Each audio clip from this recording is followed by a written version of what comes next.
Today we're going to be looking at the brand new H&R 723 weapon system. Welcome back to another video. Today we're going to be taking a look at the H&R 723. This is a reproduction of the Colt 723 from the 80s. We're going to be shooting at some today. We're going to be going over a little bit of the history, a couple of the things I've done to the rifle, a few of the options you have from PSA if you're interested in the 723 right now. So stay tuned and stick with us. It should be a good one.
Alright, welcome back to another video. We appreciate you watching. Today we're going to be looking at the H&R 723 from Palmetto State Armory.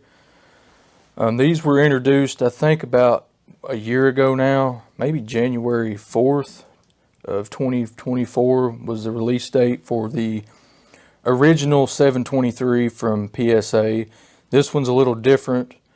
We'll be talking about the differences there. This being the late 723 C7 upper commercial lower. There's a few different features that we'll be talking about, some differences. So if you're interested in 723, I hope you learned something about what this one is and a couple of the options. We shot the gun. It shoots incredibly well, very wieldy. The 14.7 inch barrel, carbine, Car 15 system. It just works. It's worked for a long time.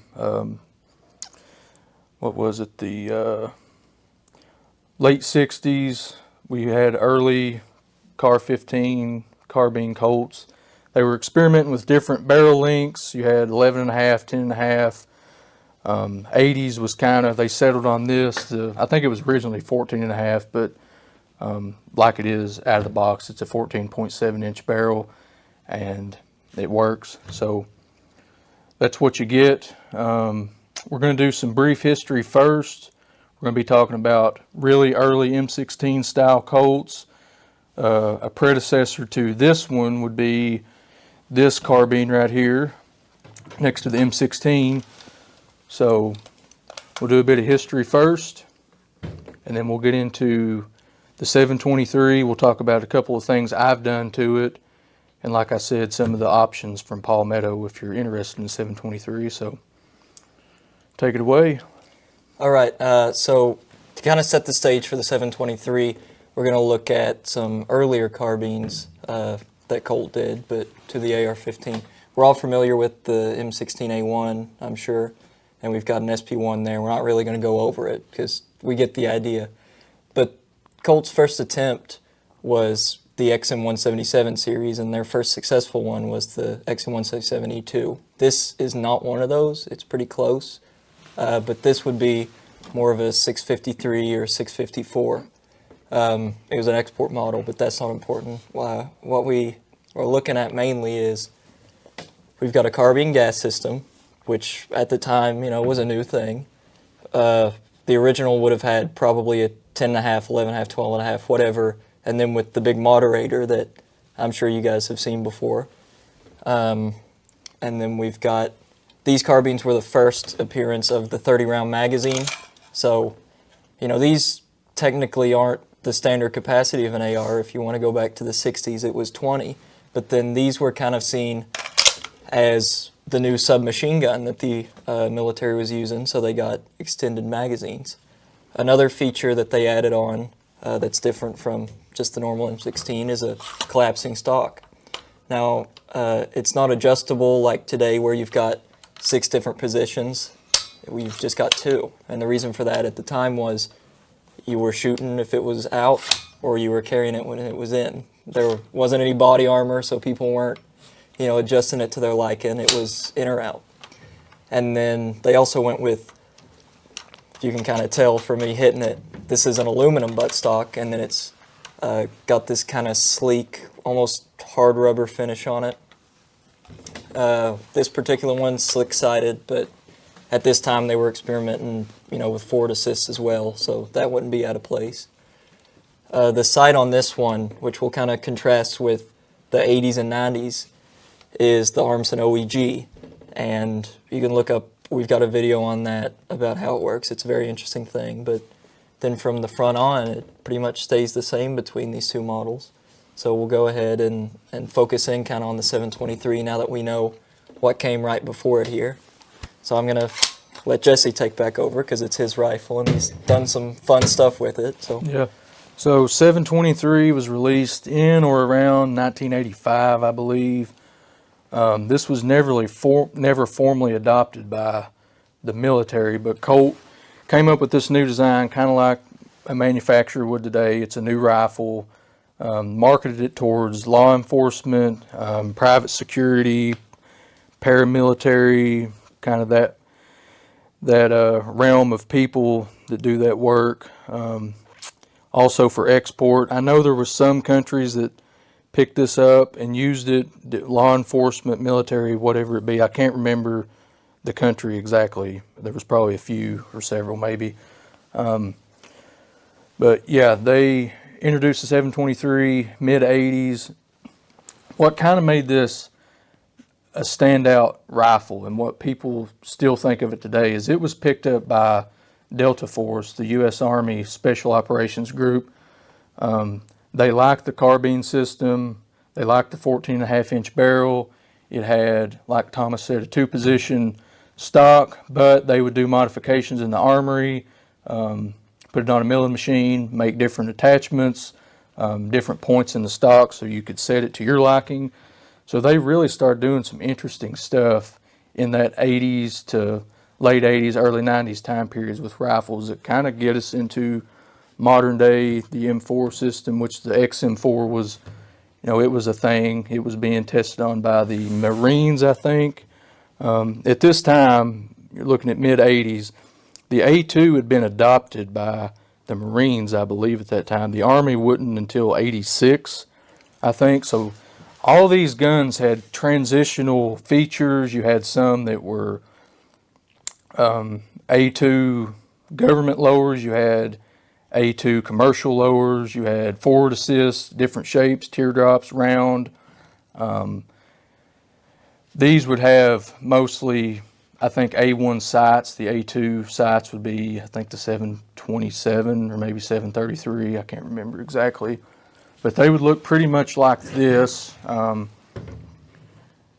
you really can't mention this without at least talking about like the Vickers build. It's a pretty popular thing now to buy these retro ARs or buy parts kits, find them somewhere, build them. This is not really a clone of anything. I bought it, put the aim point on it, which we'll be talking about, just as kind of a fun shooting gun. Experiment with stuff. There's different ways you can put flashlights on, different things like that. So that's kind of an introduction of the 723. We'll talk about a few of the things I've done to it. So pretty normal sling. It's an AWS padded sling. Not really anything special there.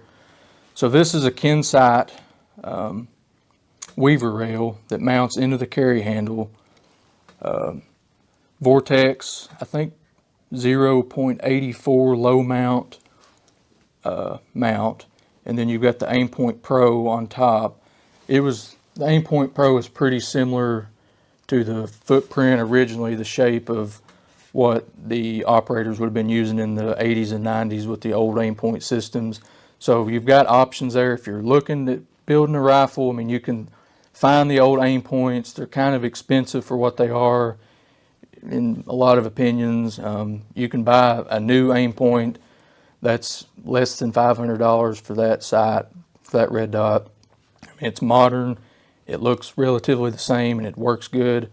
So you're not paying more than double for something, 40 years old. So it's kind of something to think about. We'll go over some of these features on the 723. Now, we mentioned that through PSA, you've got a couple different options. You've got blemishes, you've got the early and late 723, and for this purpose, I'll call the alternative the early 723.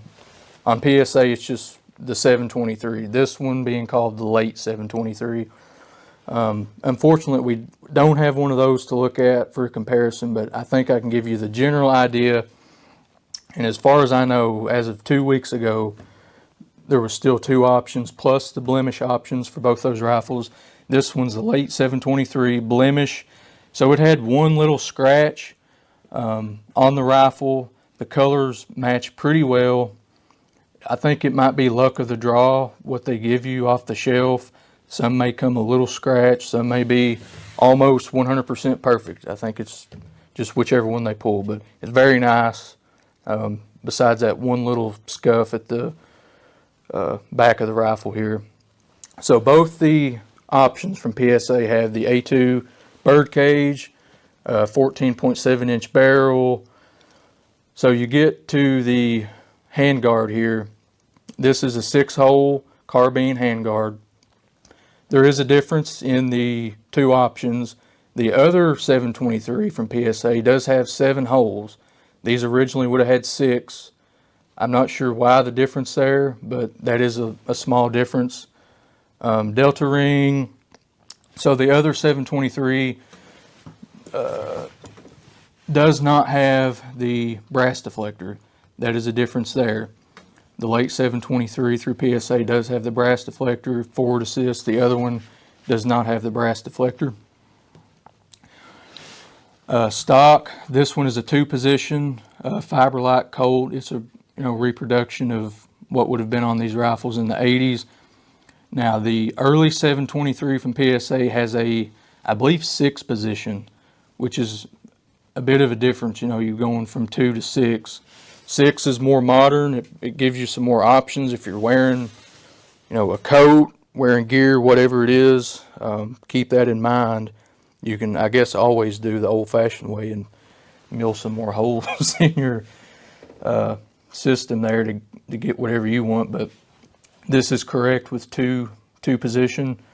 Both of them have the A2 grip, the pistol grip. Other differences, I'm trying to think. There was a few more that were a little different.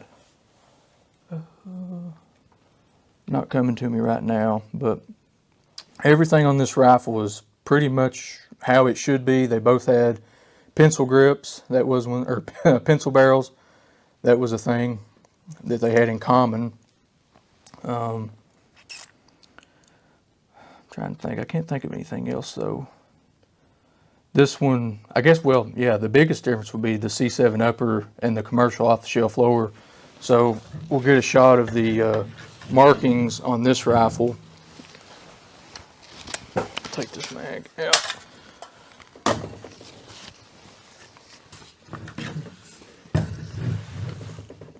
If we can get the side of the receiver in frame there. So this one said, it doesn't say anything about government property. It's just M16 space A2. It has the H&R emblem instead of the Colt, but this would be an example of an off-the-shelf lower that Delta or somebody building this rifle in the 80s would have just bought from Colt. The early 723 from PSA has U.S. government property M16A2 on the lower, so that's a big difference.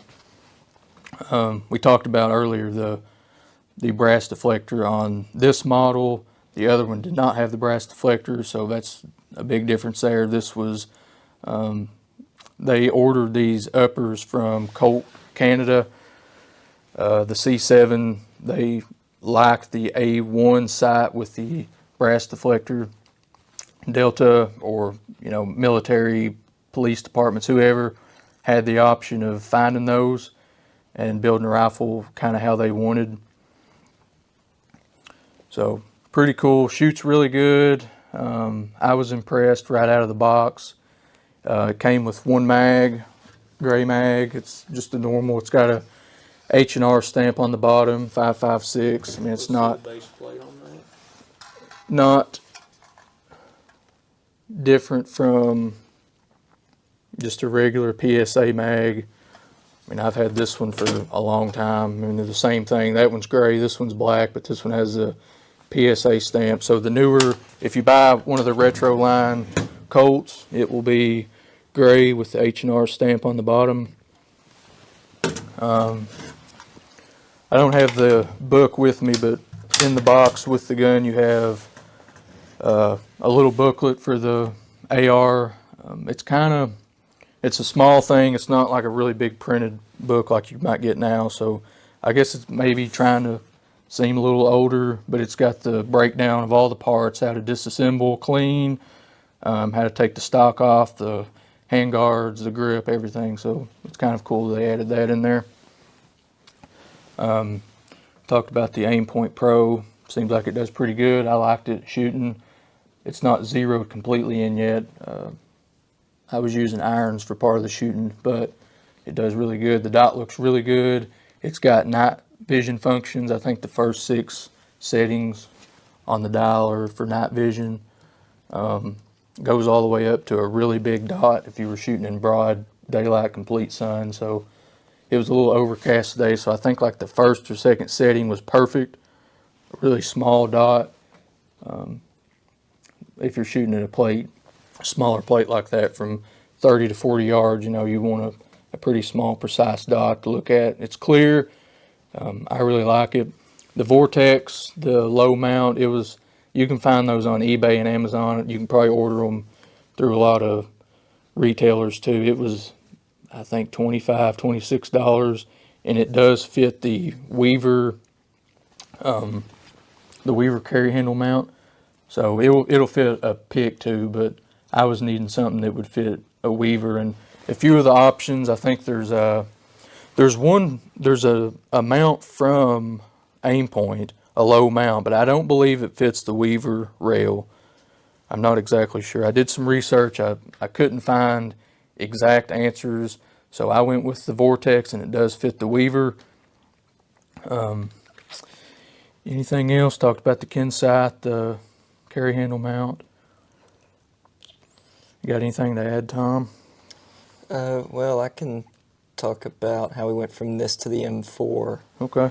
Because that's probably what its most impactfulness is going from these custom builds that the Delta guys did, like Larry Vickers, and then using that knowledge they gained from that to turn it into the M4 and the Salt Mod program and all that. Basically, very basically, because you can dive into this infinitely. You can keep going as long as you want. Guys were putting red dots on their rifles, and they were putting grips down here, and they were putting lights on there, and they were making it a custom rifle like we do today. But the problem with that is none of this was designed to be modular like that. You had a scope mount that you could do on carry handles. It was designed for that, but everything else was a workaround. So you had some, looking back, some really unusual things going on. You had people taping lights on, or hose clamps, or zip ties. Nothing really was perfect. You had lights there'd be a section of rail here. You could do a barrel clamp. It was all workarounds, the system, because it wasn't designed for that.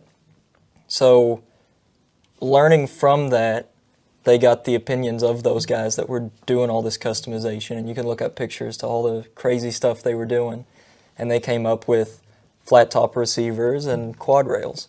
So now if you wanted to put a grip on, we all know how to do it. If I can get it here, you unscrew it, it comes off. Now imagine how hard it would be to figure out attaching something like this onto the old style clamshell things. There's there's a thing called a gangster grip that they did all the way back to Vietnam, where they took another grip like this, cut it down flat, and then they'd have to run some bolts through these holes and put it through this. It was just, and then you could drop it and it would break. Whole big ordeal. You can do the same thing on this in 5 seconds. So just the way that those operators and those people using these were able to influence what we still really use today is amazing. Because if you look at, you know, the XM177s and this, it doesn't paint the full picture of how we got here. But you add in all these crazy, you know, workaround builds that, like the Vickers build, and you can see how we got from there to here. So that's probably all I've got to add about that. It's just interesting to see, you know, the evolution of customizing an AR. It's not just from point A to point B, there's point A, and then you go through a lot of evolution over decades, and then you get here, and then you get beyond this with the Block 2s and the M-locks and the key mods and all that kind of stuff. So that's probably all I got for it. Okay. I'll add a few more things. I remembered I screenshotted the spec sheets of both the rifles. I was comparing side by side. Just on my phone screen, I had just snapshots of the rifles plus the spec sheet. So I'll add a couple more things just so you know exactly what you're getting. And you can look this up in 5 seconds on PSA's website, 723, search it. Both rifles have a 4150 chrome moly vanadium barrel, chrome lined. What was that other one? And a Carpenter 158 steel bolt. It's mil-spec trigger group, 775 T6 aluminum forged. I mean, they're both quality guns. It's just whichever you prefer. If you're looking at the early 723 with the 6-position stock versus the 2-position of the late, you have the difference of the brass deflector, like I said, and the handguards are a little different. Other than that, the only other difference I can think of is this one has M4 feed lips, the other does not, so just keep that in mind. Yeah, I think that about does it. It's a fun rifle to shoot if you've never shot a carbine. Both of them, of course, like I mentioned, the A2 birdcage pinned and welded on to the barrel, so it gets you past that 16-inch mark for the barrel. Well, if nothing else, I think that kind of covers it. That's a little bit of the history. You got to see the gun. It's really, really nice in my opinion. It feels good. I mean, it feels like a quality gun. It doesn't feel like anything cheap.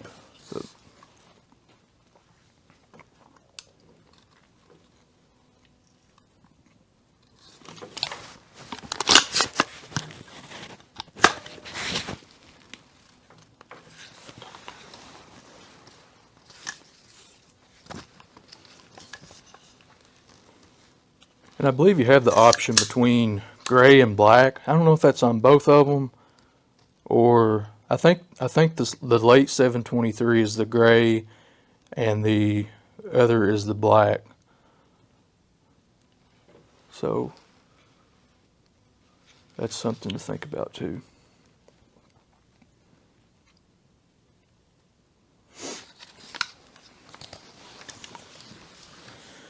But if you're interested, see what Palmetto has. I mean, they're known to run sales on stuff. They're pretty good. It shipped out quick. Everything was perfect out of the box, kind of like it is right now. There's a few different other things you can do to it. They have the what is that called? The Mason or Manson? The buttstock. Yeah, I got one of those. Yeah, I should have brought it down. Zip tied on. That's another big thing they did. There's different pistol grips. I may change that one out. This is the factory from H&R. It does not have the trap door in the bottom. It feels good. I mean, It's an A2. yeah, it feels good. Fine. I think B5 makes some different things for these. So, yeah, if you get one, you've got some options. I like this sling. AWS, that was, I mean, pretty normal sling, $12, $14, I think.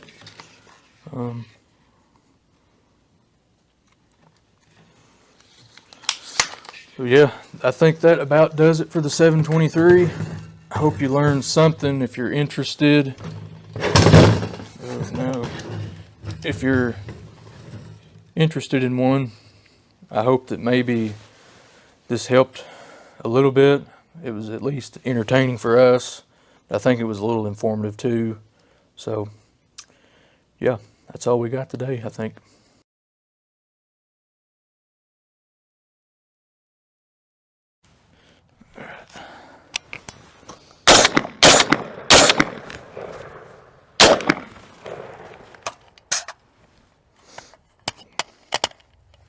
It's backwards again. You want to try again right now? Wait, let me adjust this real quick. There's not enough.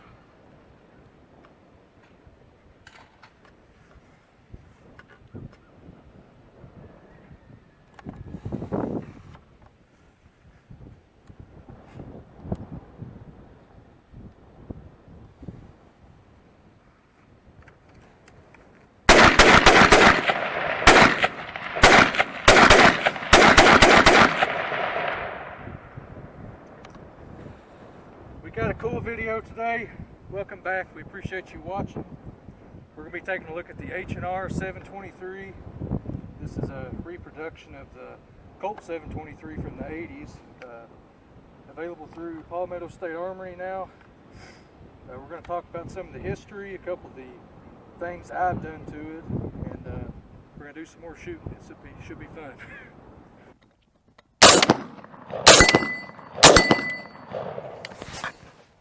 Oh, hold on.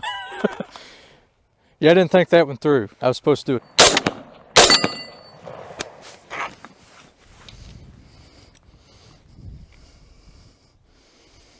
I guess cut that right there.